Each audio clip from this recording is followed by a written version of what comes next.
مهم نیست چند ساله هستید، کجا زندگی میکنید یا چی شغل دارید. یک چیز بین همه ما انسان ها مشترک است: میل به سوی موفقیت. تعریف هر فرد از موفقیت ها گوناگون است، در حالی که برخی مردم موفقیت را آرامش، داشتن خانواده خوب، همسر دلسوز و والدین می‌دانند. اما در ذهن بیشتری افراد موفقیت برابر است با به دست آوردن ثروت، شهرت و قدرت. صرف نظر از تعریف‌های گوناگون، راه‌های زیادی برای دستیابی به موفقیت در زندگی وجود دارد. اما تجربه ثابت کرده است که یکی از بهترین روش‌ها این تأثیر گرفتن از افراد موفق و بزرگان تاریخ است. در ادامه نوار با بعضی از مهمترین رمزهای موفقیت در زندگی و کسب و کار افراد موفق و ثروتمندان جهان اشاره می‌کنیم. با مرکز خرد بمانید. یکم، آنچه را که دوست می‌دارید انجام دهید. کاری که علاقه دارید پیدا کنید و انجام دهید. اون فرین میگوید وقتی میفهمید در مسیر موفقیت قرار گرفته ای که کاری را انجام دهی، حتی اگر معاش خوبی برای کارت دریافت نکنی هم کارت را دوام ده. بافت، سومین فرد ثروتمند دنیا، میگوید تفاوت افراد موفق و افراد خیلی موفق در این است که افراد خیلی موفق به خیلی از چیزها نمیگویند. دوم، بزرگ فکر کنید. روشنفکر گفته که خطری که بسیار از ما را تهدید میکند تعیین هدفهای بلند و نرسیدن به آنها نیست، بلکه بیشتری ما هدفهای کوچک انتخاب میکنیم و به همان میرسیم. آینده به کسانی تعلق دارد که زیبایی رؤیاهایشان را باور دارند. سوم، ایجاد برابری در زندگی را یاد بگیرید. فیل نایت، مدیر شرکت نایک، میگوید در زندگی شخصی و کاری همیشه جنگ دائمی میان آرامش و آشفتگی هست که هیچ یکی پیروز نمی شود. اما اینکه چگونه هر دوی آنها را مدیریت میکنید رمز موفقیت در زندگی است. چهارم، از شکست نترسید. هنری فورد میگوید شکست به سادگی فرصت برای شروع دوباره است. تا این بار هوشمندانه تر عمل کنید. کالین دیویس باشد در این مورد گفته است مسیر موفقیت و شکست تقریباً شبیه هم هستند. بوب براون باشد گفته است پشت هر فردی موفق سالهای بدون موفقیت بسیار وجود دارد. پنجم، مردی عمل باشید، یعنی در عمل تطبیق کنید. لئوناردو داوینچی میگوید خیلی بر وقت متوجه شدم که افرادی که اهل عمل هستند خیلی کم عقب میستند تا اتفاقی برایشان رخ دهد. آنها بیرون میروند و به آنچه میخواهند میرسند. مارک کینگ گفته است اولین قدم انسان به سوی موفقیت زمانی است که از اسارت در محیطی که در آن برای اولین بار خودش را شناخته است دست بردارد. ششم، از بحث‌های سالم با مردم پرهیز نکنید. تئودور روزولت، رئیس جمهوری سابق آمریکا، میگوید مهمترین عنصر در فرمول موفقیت دانستن طرز برخورد با مردم است.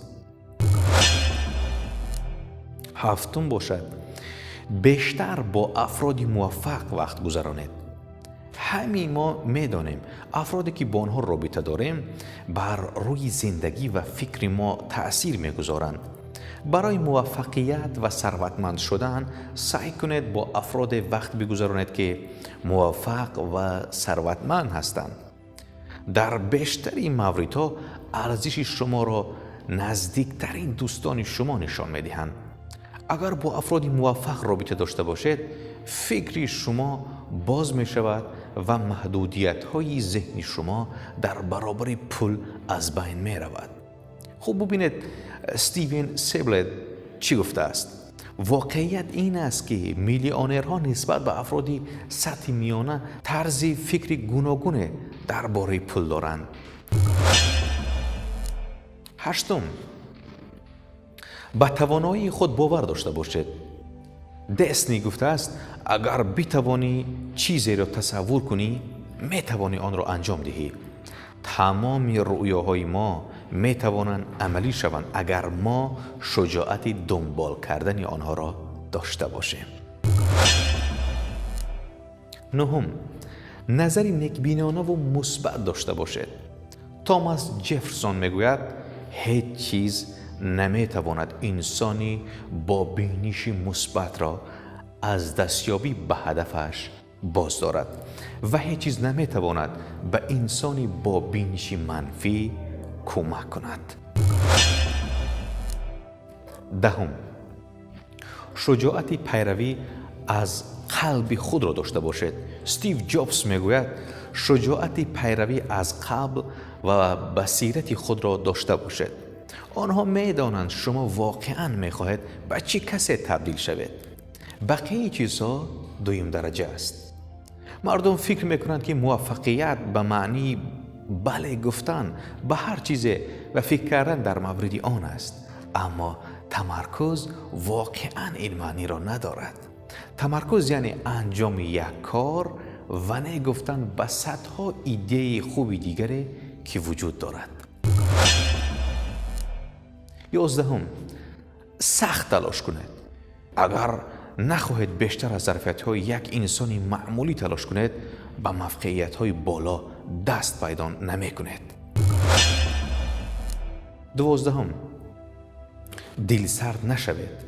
ابراهام لینکلن میگوید نگذارید دلسردی به شما غلبه کند. در نهایت مطمئن هستید که موفق میشوید.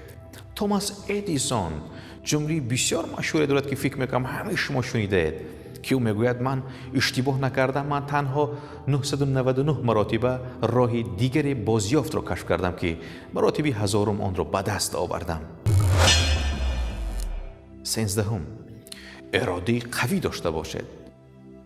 ساندرتز میگوید پس از آن که تصمیم گرفتم به چیزی که میخواهم برسم دیگر نه زمان نه میزانی نیروی کار و نه پول نمیتواند جلوی مرا بگیرد که به بهترین چیزی که برای من دست پیدا کند تا امروز این کار را کردم و به آن پیروز خواهم شد میدانم و عمل میکنم.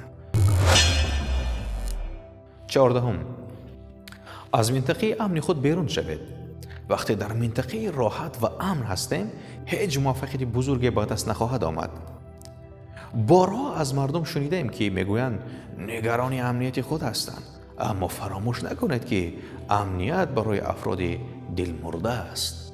بنیانگذار توییتر جین دونسی گفته است موفقیت تصادفی نیست. 15، هرگز ناامید نشوید. اکثر موفقیت‌های بزرگ با تلاش اول به دست نآمدند. گاهی هر چقدر تلاش میکنید به نتیجه دلخواه نمیرسید، اما به این معنی نیست که این کار نشدنی است، بلکه ممکن است روش شما اشتباه باشد. اگر آسان می بود هر کسی از عهده آن برآمده و فرصت برای شما باقی نمیموند. 16، موفقیت از آن چیزی که فکر میکنید نزدیکتر است. معمولا همان زمانی که از انجام کار خسته شده و میخواهید آن را رها کنید چند قدم با موفقیت فاصله دارید. به عباره دیگر هر چی به موفقیت نزدیکتر شده اید کار همان قدر سخت‌تر می شود. بیشتر به ادامه ندادن و رها کردن هدف وسوسه می شویم. 17، عهده‌داری را به ذمه بگیرید. چقدر به هدفهای خود عهد کننده هستید؟ برای رسیدن به آنچه می خواهید چه فداکاری‌هایی انجام می دهید؟ اگر به هدف خود با عهد باشید انگیزه نیز خود به خود ایجاد خواهد شد. 18. تمرکز کنید روی آنچه دوست می‌دارید رخ دهد. تمرکز کنید، نه چیزهایی که از آن می‌ترسید. با خودتان بگویید همان چیزی که به آن فکر می‌کنید باید رخ دهد.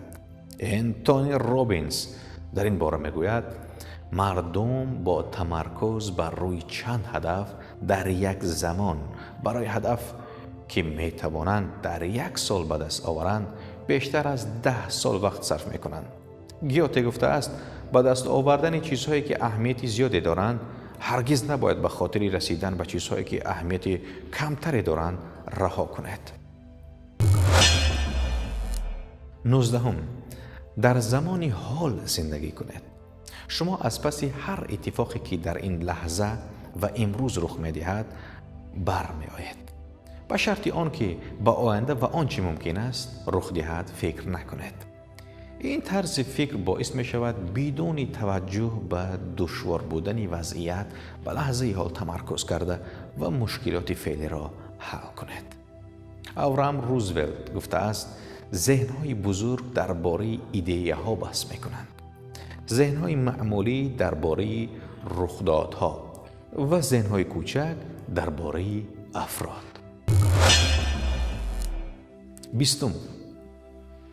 همیشه رو به پیش حرکت کنید. حتی با قدم‌های کوچک هرگز متوقف نشوید. بدون شک ماندن در وضعیت کنونی و رشد نکردن چه در زندگی شخصی یا کاری به مرور روحیتان را دلمرده می کند. هر روز یک قدم هرچند کوچک هم باشد به سمت هدف خود بردارد. به گفته کایزن پیشرفت‌های کوچک روزانه در نهایت به موفقیت‌های بزرگ می انجامد. 21. زود تصمیم بگیرید. ویلیام شارمن میگوید برنامه خوبی که امروز اجرا شود بهتر از برنامه کاملی فردا خواهد بود. 22. به رقیبان خود توجه کنید اما بیشتر از آن به کاری که در حال انجامش هستید تمرکز داشته باشید. هنگام زیر نظر گرفتن رقیبان توجه داشته باشید که همه چیز از یک فاصله به بعد کامل و عالی به نظر می رسد. حتی سیاره زمین از فاصله دور به نظر مکانی صلح‌آمیز و آرام دیده می شود.